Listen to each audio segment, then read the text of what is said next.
Hello my people, welcome back to Critics News with more update on as it take the go. If you have not followed us on the social media handles, we are on Instagram, Twitter and on Facebook. Okay, so let's go straight to the reason why we are here today. They said that gunmen killed 2 policemen and 1 woman in Anambra during court clash. I say, and abducted 1 person. I say, wow. This is the first time I'm hearing a different tone, from what it used to be, because every past incident has been what do you call it, has been attached to IPOB. Mazen Nnamdi Kanu has been accused of every atrocity committed in that region. But today I'm hearing a different story. They say court. I say, okay, you don't read. Now here too, they say that gunmen kidnapped chairman of private school owners, his wife in Delta State. I say, yes, you don't read. Everywhere now is kidnapping. You don't reach Delta State now. This thing go red, go still red. I don't know where Nigeria is heading to as it is right now. Now, let's see what happened here. They say 3 persons have been killed in a court-related clash in Awka, which is the Anambra State capital. The victims, including 2 police officers and an unidentified woman, were killed on Tuesday by gunmen suspected to be cultists. I say, okay, thank God say when I don't realize say there is cultist. There is difference between cultist and ESN. The moment you people realize this, then I think this ESN will be vindicated the more, because everything that has been happening in Imo State, if fly past there, it's Nnamdi Kanu. If mosquito bite people, it's IPOB. If somebody is having a headache, it's ESN that knock the person. But thank God today I'm just hearing a different story altogether. Also, the assailants were said to have abducted another person during the operation. In a report by Daily Post, the gunmen were said to have blocked a red Toyota Corolla car being driven by a man identified as Snoop, who was also the leader of the tricycle riders in the Awka North and Awka South local government areas of the state. A source noted that the 2 policemen from the state anti-cult department accompanied Snoop. So maybe Snoop has security guards, security, anti-cult, all those let's call it all those SARS that has 1 gun with cartridges up to 10. You use bandage, you use sellotape and wrap cartridges, wrap that you are using to intimidate Yahoo boys, are intimidating anybody that comes in with a flashy car. You intimidate them because you are carrying wraps of what do you call them, a bullet. Now they said that they said the police officers were killed. The 2 police officers, not just 1 or 2. I've told you people before that you see the kind of insecurity we are going to have in Nigeria. Police suddenly will not solve the problem. These are wow, police, they show themselves. Now human being, now blood did they use.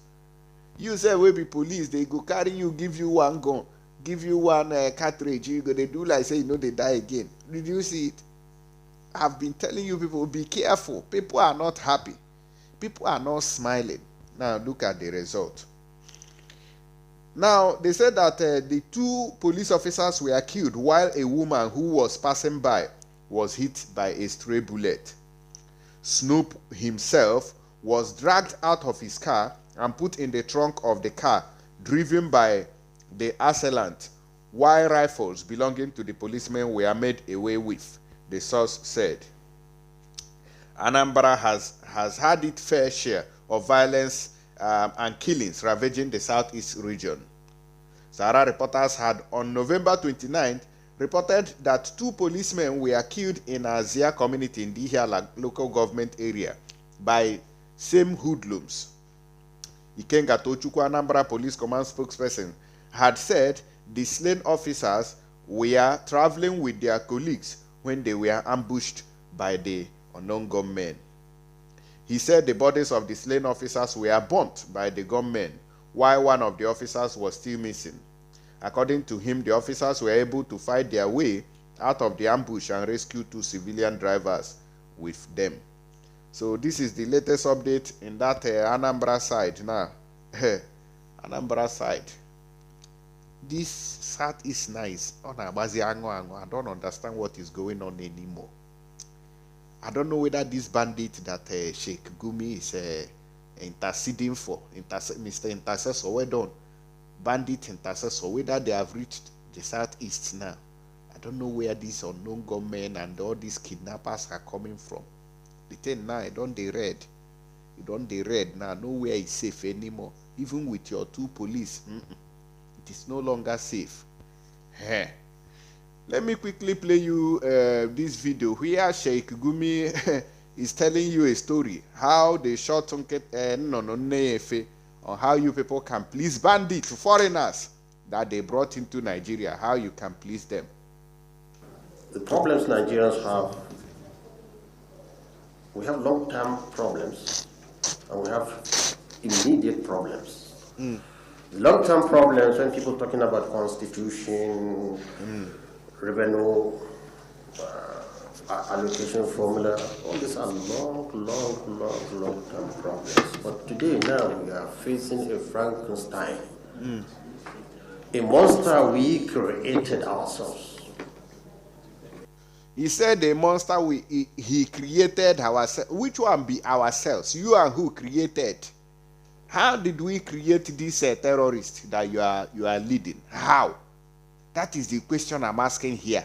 And the journalists who are holding the press conference could not question him and say, excuse me, sir, how did we create it? So he can explain, how did we create this terrorist that you are leading? You need to tell us. I want to know how I became a part of these people that you are talking about. And you are there, roping it on the whole country. Ndiuchu, telling you a problem we created. You are who created problem. You hear the smell. And Ijomani would say it's a second-class Nigerian. He's treated as a second-class Nigerian. Let's accept. But do you know that there are also third-class Nigerians? When you talk about graduates not having jobs, and this is a time bomb, how about a chunk of Nigerians, a big population of millions that has no even a primary school education? How will they cope?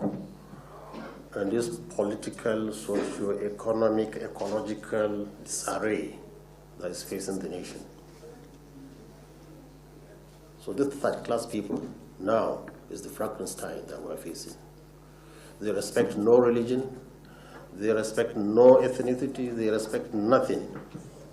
People talk about a boss burnt in Sokoto State by bandits. When we all know bandits initially, they don't kill people like that, they kidnap people to get money.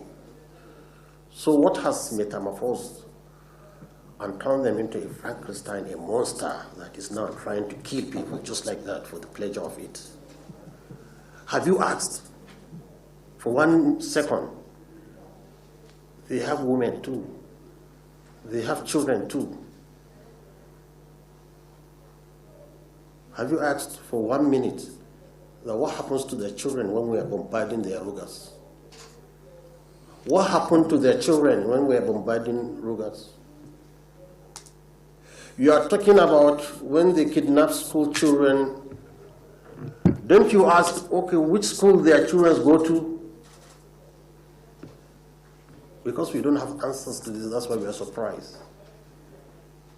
But if we have embraced them as Nigerians and extend to them what we extend to Nigeria, or at least give them Did you hear that? If we have embraced them as Nigerians, that means they are foreigners. But what you are telling us is that we should take them in. Foreigners that came with terrorism is the people you are telling us that, oh, if you have embraced them in, go to US and kill one citizen and tell them that they embrace them as US citizens. I don't know how we just got to this. I don't know how we got entangled with this kind of terrorist thinking people. I don't know how we got here. Did you hear that statement? If we can take them as Nigerians, if we can adopt them, if we can adopt bandits, adopt terrorists, Fulani criminal terrorists, if we can adopt them. Of course, they have adopted them. Look at their leader, and they are doing the needful. Somebody, a human being who burnt people alive inside a bus, inside a moving bus, and you are telling me that we should adopt them. They are Nigerians. And some people are shouting, hey, this Nigeria, let's repair again. Let's continue to watch this nonsense statement. Hope, just hope. Hope. You'll see a difference. And this is what we learned when we ventured there. It's not an irretractable problem. It can be solved. But we need the right political environment to do it. Many people, like the kind representative is talking about military actions. We're here for peace. And we have seen that peace can tame this Frankenstein. I've seen it. What we need to do is to build, like the Global Peace Foundation and Vision Africa, what they have been doing around the world, like building homes and schools, giving locals animals to breed, giving them medical attention, planting and engaging the community. This is all what we need to do with the Fulani herdsmen to get them piped down and drop their weapons. This is all what we need. Okay. And we don't have to wait for government. Okay. I've seen it, I've practicalized it. I had a theory and I practicalized it. I went into a Janjala village, that is a village between Abuja and Kaduna, in the middle. Where was notorious for armed bandits. That was my first outing. 50 men came, said they are abandoning banditry. And I promised them a school. And I went there still to put a foundation. The day I put a foundation, the next day, they have already started gathering under the tree, waiting for the school to be completed. And they have started studying even before the building was erected. We didn't finish the building with no plaster, no electrical or anything. They came, they said, please allow us to start using it. Now we have, between their women, their men and children, we have 600 students studying there. 600. Just imagine if we can do that in multiple places. You'll look for a bandit and you will not find. But when you say kill them, this word kill them means killing them with their families. And the next thing they do, because they are primitive, I'm sorry to say, is revenge. So they will come to the road and revenge and kill you.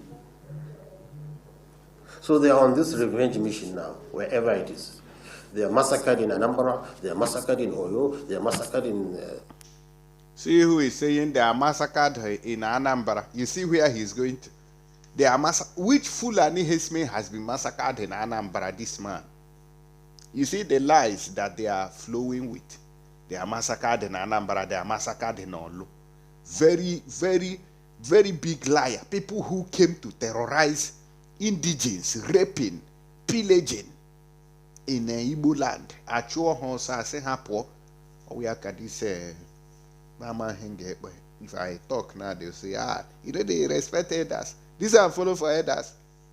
You did there, they are massacred. Who massacred them in Anambra? Tell me. Woman.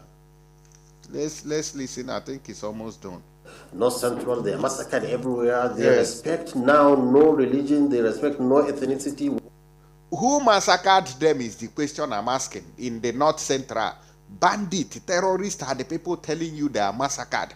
Tell us the people who massacred them. He cannot say that. You hear the smell. What they want is we must live, or we all live together, or nobody lives. So we want to change the language, the narrative.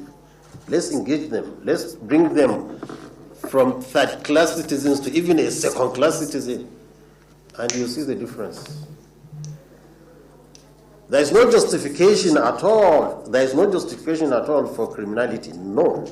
But let me tell you, every criminal has a justification for his crime. If you don't look into that justification in commerce, if you don't look into the grievances, then you have not taken the way to solve the problem. And I hope we'll think back, really see what we can do, personally, the government too, and convince the population this is time to stop the bloodshed. Thank you very much. Now, you see how Nigeria is moving. You see where we are going. He told you that it is either you live with the bandits or nobody lives. It is either you accept us to be robbing you, to be terrorizing you, or we wait for you on the road. And the northern people, the people living in the north, Onamumu never start to. Now you people are just waking up with north is bleeding. You know they bleed anything. Because we have been shouting since. When Mazen Namdekano has been saying it. Some of you are busy from the north commenting rubbish on all the social media handles, telling us, Buhari will remain there, Igbos will remain on a slave. Continue to focus on killing Biafrans, killing Biafra agitators, looking for who to kill, while the banditry and bandits take over, why terrorists, Fulani terrorist herdsmen take over the north. Muna no speak up, Muna keep quiet. Even at least you can't, so I know that some of them are not even in Nigeria. You cannot see them come out to condemn the killings and the evil going on in the country. Rather, they say, let Buhari remain there, let power remain in the north. Power gani bunu. You don't know that power kills. You don't know. You want to hold on to power. Muna hold on where. Should be Buhari day there. You could continue to day there. Muna suffer. You get the smell. You see how they are killing people. Come on to condemn them. All of you are in the House of Reps, House of Assembly, condoning it. Saying, as far as if you bring army, oh yeah, deploy them to Igbo land. If you recruit Boko Haram, oh yeah, deploy them to Biafra land. Let them go and waste them and kill their families. Now see what is happening in the north. Some people are now crying. Oh, we voted for Buhari. We suffered. We cried and voted for Buhari. Look at our situation. It's not a situation. Good morning to all of you. I'll see you guys on the next one. I'm not happy about the killings, but we have to show a reaction towards anything that happens. And that is why we are talking. When bad things happen, we react and say, evil is evil. But you realize that some people, out of hatred for other people, they are supporting evil just because the government wants to close a particular set of people because they want freedom.